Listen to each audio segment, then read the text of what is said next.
یہ میرے لیے بڑی خوش نصیبی اور سعادت کی بات ہے کہ حضرت حنیف اکگر کا مجموعہ کلام جو چراغاں کے نام سے شائع ہوا ہے، آج اس محفل میں آپ حضرات کے سامنے ہے۔ اس کتاب کی تقریبی رونمائی نیو یارک میں بھی ہوئی۔ احباب عرصہ دراز سے مشتاق تھے، آرزومند تھے کہ اکگر صاحب کی زبانی جو کلام سنتے رہے وہ انہیں اپنی تنہائیوں میں پڑھنے کا موقع ملے۔ اس کتاب کی معرفت، آپ کے فکری نقوش تاریخ ادب میں محفوظ ہو گئے ہیں۔ ظاہر ہے کہ کسی شاعر کی کوئی کتاب بظاہر ایک کتاب ہوتی ہے، لیکن حقیقتاً وہ اس کی ساری زندگی کا سرمایہ ہوتا ہے۔ اس کتاب کے پیچھے کتنے دن، کتنے مہینے، کتنے سال صرف ہوئے ہیں، کتنا خون جگر جلا ہے، اس کا اندازہ اس کے اشعار دیتے ہیں۔ اور شاعر کی ساری شخصیت کی نمائندگی یہ کتاب کرتی ہے۔ چونکہ رات کافی ہو گئی ہے، بڑی دیر سے آپ مختلف شعراء کے اشعار سن رہے ہیں، جی تو یہ چاہتا تھا کہ جو مختصر سا مضمون میں نے نیو یارک میں اس کتاب کے بارے میں پڑھا تھا وہ آپ کو سناؤں، لیکن میرا خیال ہے کہ اب شاید تھکن کے مارے آپ اس کے متحمل نہ ہوں۔ میں چند آخری جملے جو اس کتاب کے حوالے سے میں نے لکھے ہیں وہ میں آپ کے سامنے پیش کر دوں۔ شاید کوئی بات اس میں ایسی مل جائے جس کے نتیجے میں آپ اس کتاب کو بالالتزام پڑھنے کی طرف متوجہ ہو جائیں۔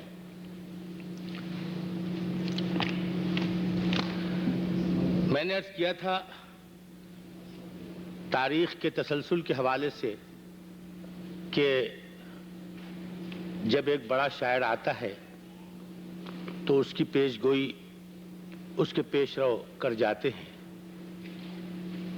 یاد آیا، بات کو تمہیداً عرض کرنے کے لیے عرض کر رہا ہوں کہ میر نے کہا تھا کہ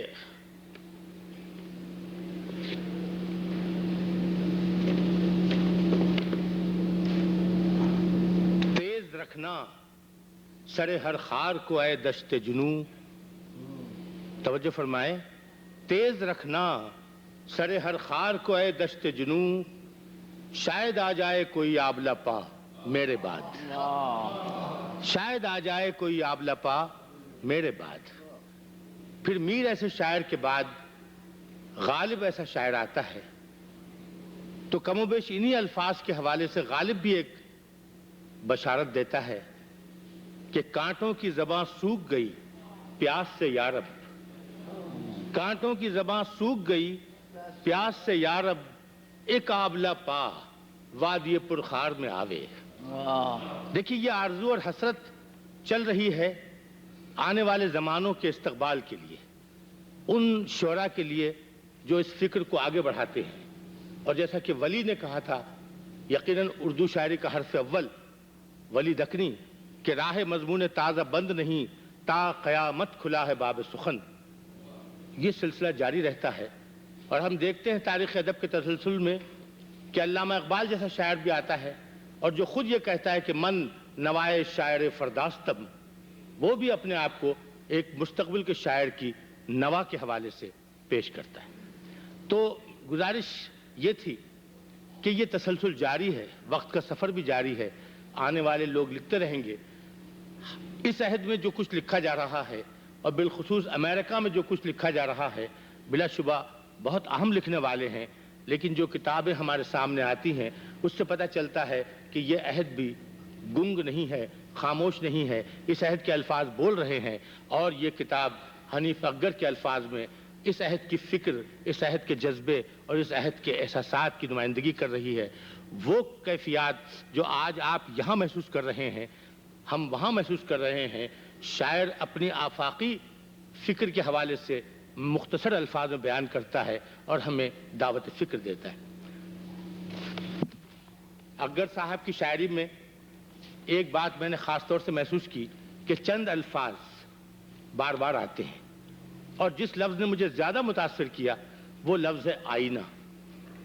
آپ نے ان کا کلام سنا ہے اور شاید اس پر آپ کی نگاہ کبھی رکی ہو کہ یہ لفظ آئینہ بار بار کیوں آتا ہے۔ تو آئینہ ایک استعارہ ہے شخصیت کا، باطن کا، ظاہر کا۔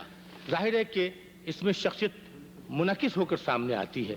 اس آئینے کے ہزار پہلو، ہزار زاویے ہیں، اور بلا شبہ اکبر صاحب نے لفظ آئینے سے فائدہ اٹھاتے ہوئے اپنی شخصیت کے کئی پہلو ایسے ہمارے سامنے پیش کیے جو ہماری نگاہ سے اوجھل تھے، اور اس کے حوالے سے ہمیں بہت سی باریک حقیقتوں سے روشناس کیا ہے۔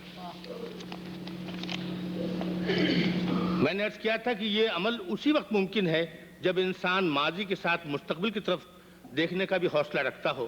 اکبر صاحب میں یہ حوصلہ مجھے نظر آتا ہے، اور اس کی گواہی نہ صرف ان کی شاعری دیتی ہے بلکہ بعض ایسے الفاظ بھی جو شاید غیر شعوری طور پر ان کے کلام میں در آئے ہیں۔